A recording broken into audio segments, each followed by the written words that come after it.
Well, that emotionally destroyed me. Oh man, this movie. God, this movie. This was beautiful. This was not just a great superhero movie, but just a great movie in general. Like, this is kind of, I would say that this is the new Dark Knight, in the sense that it has changed the comic book genre and has shown that it's not just, guys in tights fighting each other. It's, and I don't want, and here's the thing, I don't want every movie to be like that, or be like this. I don't want every movie to be like Logan. I don't want every movie to be like, every comic book movie to be like, Guardians of the Galaxy. I don't want that all the time. I want different, changes. And Logan, thankfully, was a game changer, and a good game changer, because I was really afraid. I was like, well, this Deadpool was funny, and people, liked it. It was R-rated comedy. Yeah. And I was afraid that, this movie was just a dark R-rated film and only, wasn't going to make its money. Oh, it made its money. Apparently, it's made like $85 million, and it's making more money, I think, than Deadpool. Could be wrong on that, but I think Logan has made more money, and I'm pretty sure, Fox is looking at this and going, we can do that? We did it, we struck lightning twice, guys. I don't want every R-rated X-Men movie, this felt like it needed to be R. I really do feel like that. It needed to be an R-rated film. And, yeah. So before I go any further in this film, review, I'm going to do a non-spoiler real quick. I'm going to do a non-spoiler, and then give you guys some time to bail out when I talk about spoilers. So let's talk about the non-spoiler part first. This movie is emotionally destroying. Like, towards the end, you need to get like a giant thing of Haagen-Dazs and just start wolfing that thing down. I'm serious, like, by the end of this film, there were people in the theater crying. And I was tearing up, too, so I was one of those people, too. Yeah, so this movie will emotionally wreck you. And it's saddening. But in a good way, this movie is, of course, the final story for Patrick Stewart and Hugh Jackman. And this was a terrific send-off. James Mangold, who, the only movie I'm also aware of what he's done was the Johnny Cash biopic. I know he's done more, but also, what also is really good is that people are wondering, oh, is there a theatrical cut or a director's cut? No, this movie is the director's cut, according to James Mangold. Apparently Fox gave him free reign to do whatever he wanted in this film. So, good on you, James Mangold, for, being allowed to have your vision of this kind of film.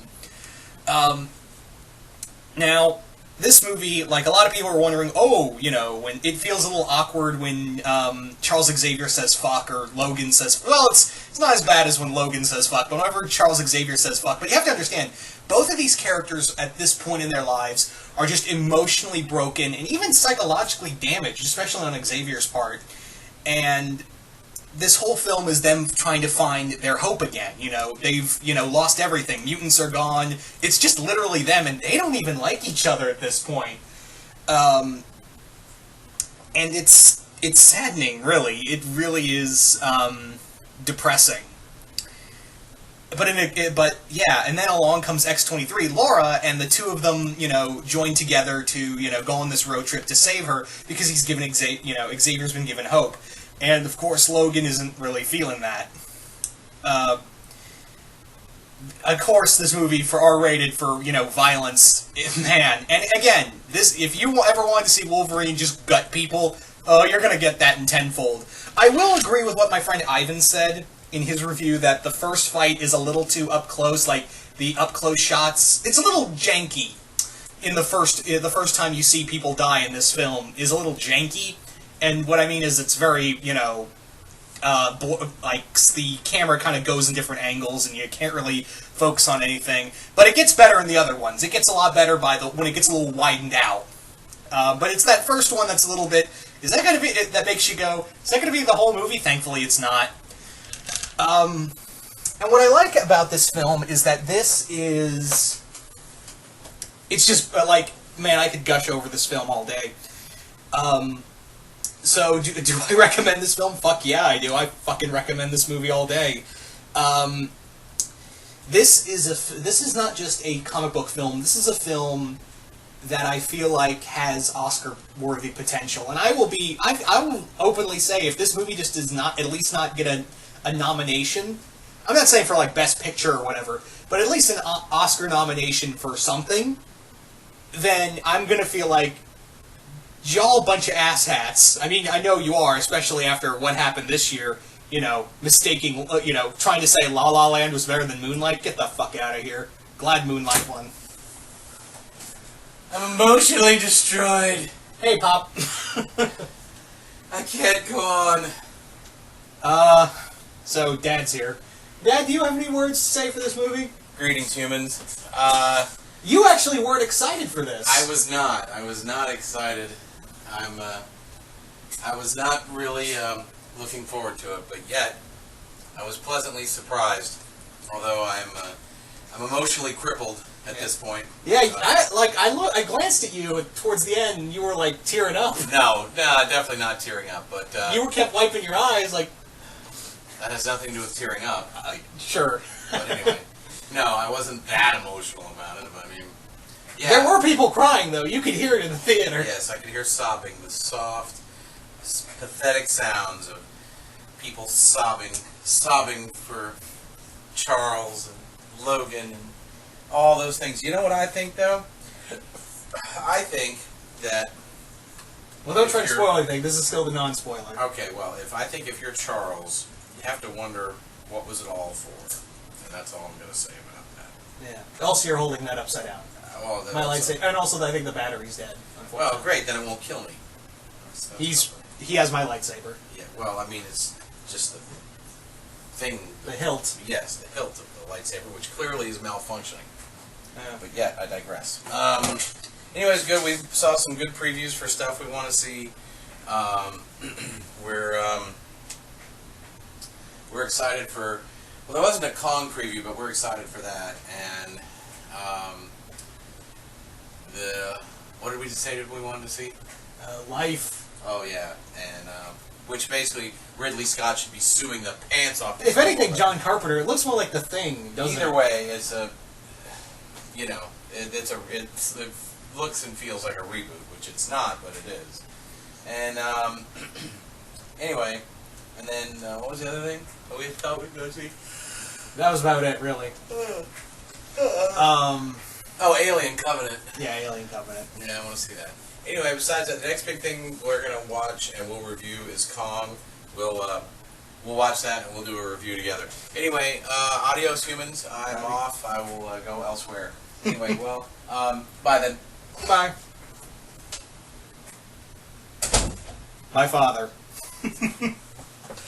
Anyway, so for non-spoiler, I will say another thing that I want to bring up, and I'll go a little more into it when I get into the spoilers. The villain, Donald Pierce. It was cool to see Donald Pierce finally in a film. Here's the thing, I'm not the biggest fan of that character as a villain, but it was kind of cool to see him because he's such a unknown villain. He's such an unknown villain in the terms of X-Men Rogues Gallery. So it was kind of cool to see him, and I understand a lot of people were like, well, he wasn't really developed, and I was like, if this was an X-Men, if this was a Marvel movie, and again, I'm going to quote Ivan Krolo, my buddy, in his review, saying that if this was, I would feel a little more cheated if he was played by a bigger name actor. I know the actor's done stuff, but he's not like a giant household name actor, which if this was a Marvel cinematic movie, which this would never be an R, but what I mean is that this would be a film where it would be a big name actor, and it would be kind of underplayed. And I could list everybody. Mads Mikkelsen, Corey Stoll. A lot of actors have played big villains, but they don't really do a lot. So in here, when Donald Pierce is still like a threat, and so are the Reavers. But they're not like gigantic. Oh my God, they're so well developed.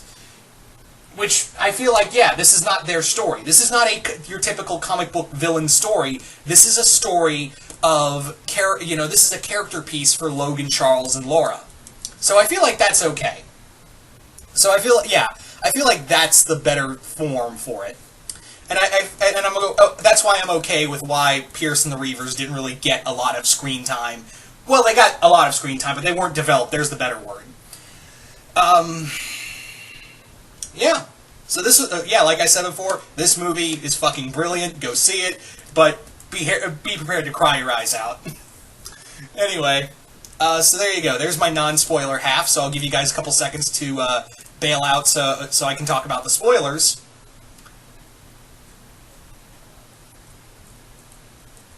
Okay, so I'm guessing if you're still here, you either saw the movie or you want to be spoiled.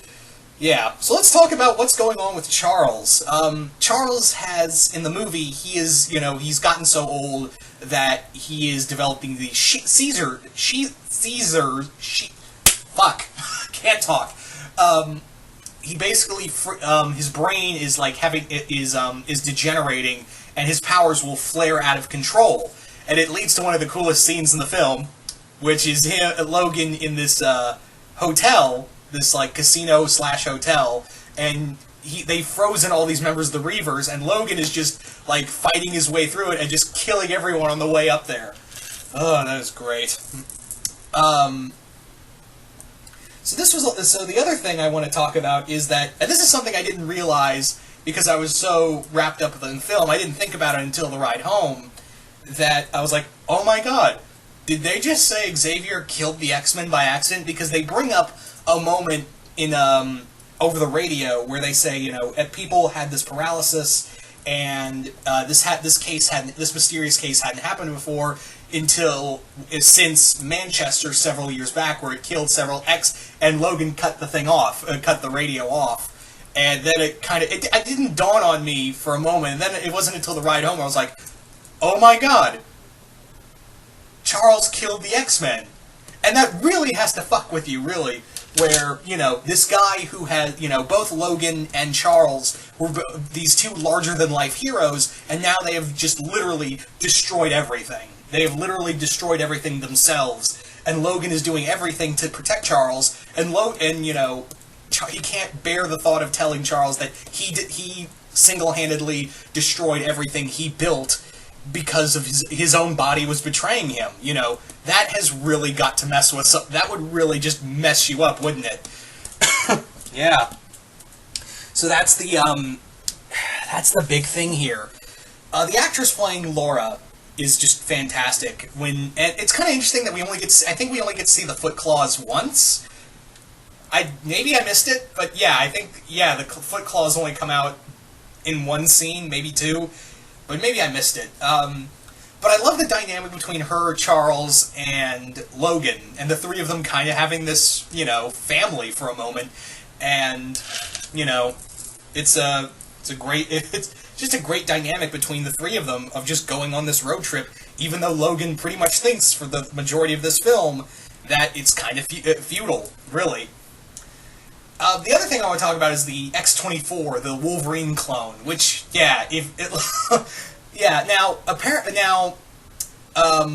originally I know that James Mangold wanted to put Sabretooth in this movie, but for some reason they couldn't get Liev Schreiber or something to that degree.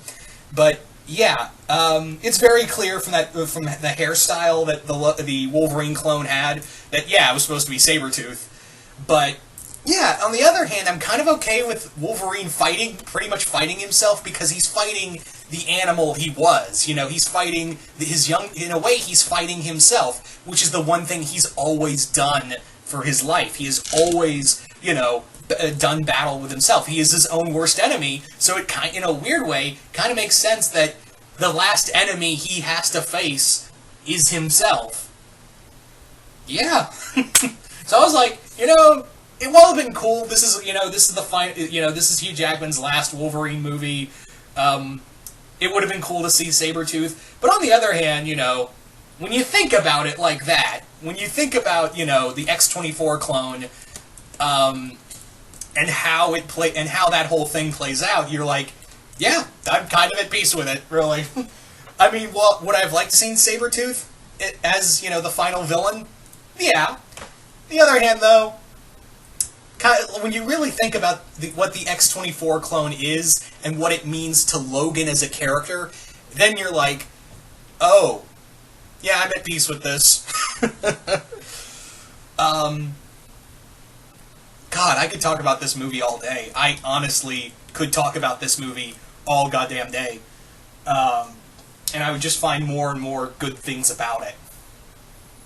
There is, this is a story, I just gotta say, thank you, Patrick Stewart and Hugh Jackman, for, since this is pretty much your last film, respectively, this is the actors' tongue-tied, this is their last film as those characters. This was a hell of a send-off. This, honest to God, was a hell of a send-off, and it was just fantastic. Because it is a very human story, even though this is technically still a comic book film. This is still a very human story, and yeah, you can thank Deadpool for giving us an R rating, because I feel like if this was a PG-13 film, it would have really hurt this film, because the violence, the swearing, it doesn't really feel like it's forced. It feels like it's all meant to be there. So, just, God, this movie. Yeah. This was just great, man. This is just great. There's nothing really more I can say about it other than, go see it. And if you have seen it, go see it again. But yeah. So, that's pretty much all. There's a lot more I could say, but I feel like a lot of other reviewers have said it better, and yeah. It's just me gushing over the film at this point, so I'm just, go see it. That's all I can say at this point. So you guys tell me, what did you guys think of Logan? Did you guys like it? Did you guys hate it for some reason? Just comment below, let me know, and once again, hope you all enjoyed this, and I will see you guys later.